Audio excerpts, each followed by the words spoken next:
E hoa, he tangata rānei e maharati ana e koe i tēnei wā o te tau? Ai marika, ai marika. Kei oku ringa nei, ko tētahi whakaahua o oku kōka, o oku whāia kēke. No te matenga mai o tōku kōka, o Aunty Amarita, ko Aunty Ami ki a mātou, ka pātai mai taku tamaiti ki au. Pāpā, nō reira, kei hea Aunty Ami nāi nei. Ko tāku ki aia, i nā titiro ake koe ki runga, ki te ao mārama, ka kite koe i Aunty Ami. Ko ia tētahi o ngā whetū tārake e korakora iho ana ki a koe. Ka mea mai taku tamaiti, nērā, ko Aunty Ami tērā. Kāre i whakapono mai, nō reira ka ākia hau i tērā whakapono, ka mea atu au, ai marika, ko Aunty Ami tērā. Nō reira, ka puta mātou ki te hīkoi, he rite tonu tā mātou puta ki te hīkoi, he pātata no tō mātou whare ki tātahi.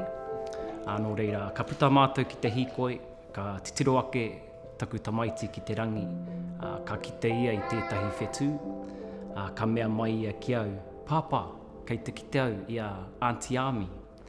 Nō reira, ka tangi te ngākau i tērā ahuatanga. Nā waira, ka mate hoki te tuakana o tōku Aunty Ami, ko Aunty Tāmara tērā. Kei kone. Aunty Ami, rao ko Aunty Tāmara. Nā, ka puta anō māua ki waho, ki te hīkoi, ka titiro ake te tamaiti nei ki te rangi, ka kite ia i tētahi whetū huirua, ka tohu ia i te whetū huirua nei ki tōna mati, ka mea mai ia ki au. Pāpā, kei te kite au i Aunty Ami, rāua ko Aunty Tāmara. Nā reira ka taka aroto i tērā ahuatanga. Nō reira, koira tētahi āhuatanga ka whakanuia e mātou, ko te whakaako i ngā kōrero ki ngā tamariki. Ki au nei, koira te whakatinanatanga o te whakapono ki tērā kōrero, kua whetū rangitia.